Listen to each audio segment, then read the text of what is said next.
श्रावणी के चैनल पर आप सबका हार्दिक स्वागत है। तुम्हारी आवाज़ अब भी बारिश जैसी है।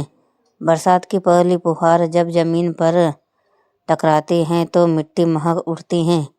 कुछ इसी तरह मीरा के भीतर भी कुछ जाग उठा था जब 7 साल बाद उसने उस शहर में कदम रखा। शहर वही था, सड़कें, गलियां, पुराने पेड़, लेकिन मीरा बदल चुकी थी।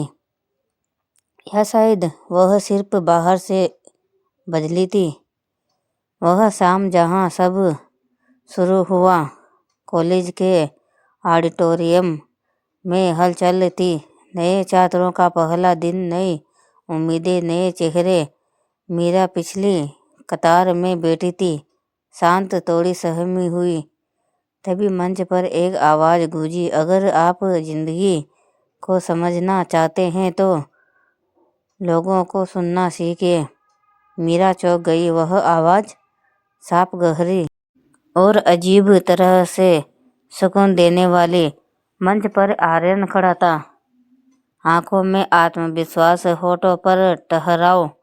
मीरा नहीं जानती थी कि उस पल उसने सिर्फ एक इंसान को नहीं, बल्कि अपनी जिंदगी की सबसे खूबसूरत उलझन को देख लिया था। पहली बातचीत। कार्यक्रम के बाद कैंपस लगभग खाली हो चुका था। मीरा किताबों में सिर झुकाए लाइब्रेरी से निकल रही थी।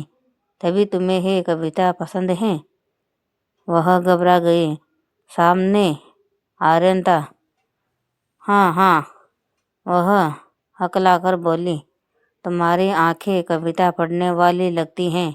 आर्यन मुस्कुराया। मीरा पहली बार मुस्कुराई। दिल में कुछ हल्का सा हिला। दोस्ती से कुछ आगे। धीरे धीरे मुलाकातें बढ़ने लगी। कॉफ़ी, किताबें, लंबी बातें। आर्यन सपने देखता था, खुलकर, जोर से। मीरा चुपचाप सुनती थी, पूरी आत्मा से। एक दिन आर्यन ने पूछा, तुम हमेशा कम बोलती क्यों हो? मीरा ने कहा, क्योंकि कुछ बातें करने से डर लगता है। डर किस बात का? कहीं कोई सुन न ले। आर्यन ने मुस्कुराकर कहा, तो मुझे सुनने दो।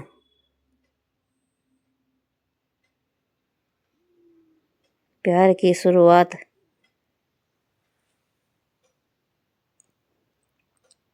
वह रात मीरा नहीं भूली। कॉलेज की छत पर दोनों बैठे थे। आसमान में बादल थे, हवा ठंडी। मीरा आर्यन के धीरे से कहा,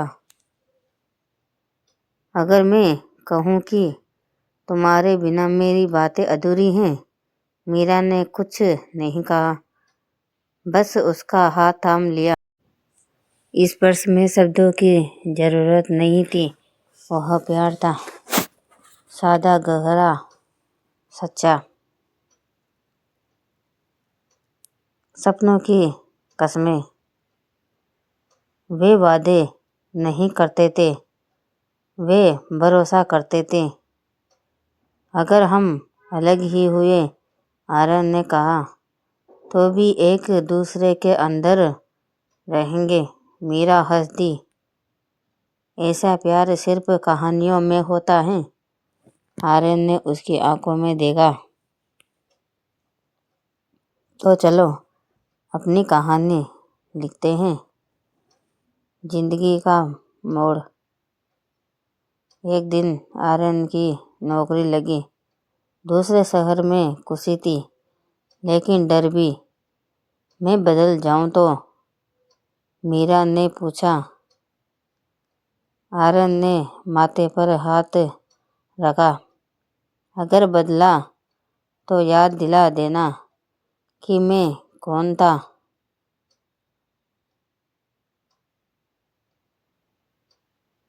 दूरी की शुरुआत। पहले रोज बातें हुई, फिर कभी कभी मीरा हर कॉल का इंतजार करती, हर मैसेज को 100 बार पढ़ती, लेकिन आर्यन धीरे धीरे दूर होता गया।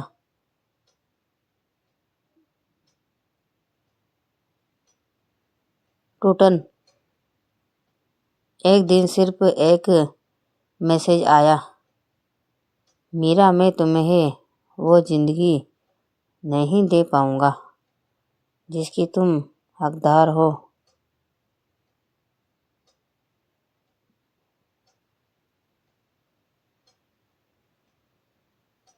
मीरा देर तक स्क्रीन देखती रही, आंसू नहीं आए, बस दिल चुप हो गया।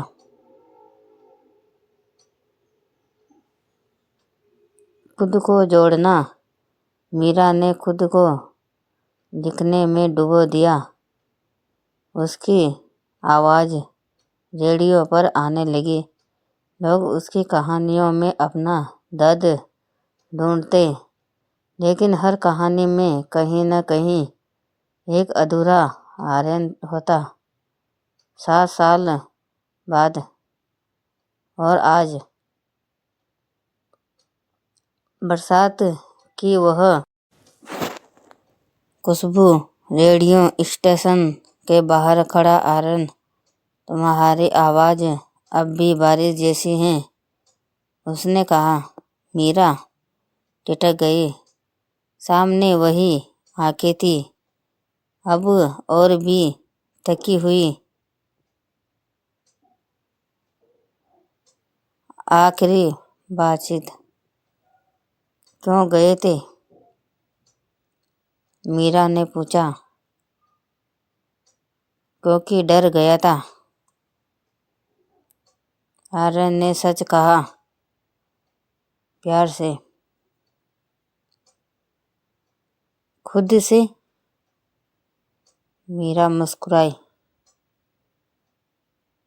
प्यार इंतजार नहीं मांगता आर्यन, वह बस सच्चाई चाहता है।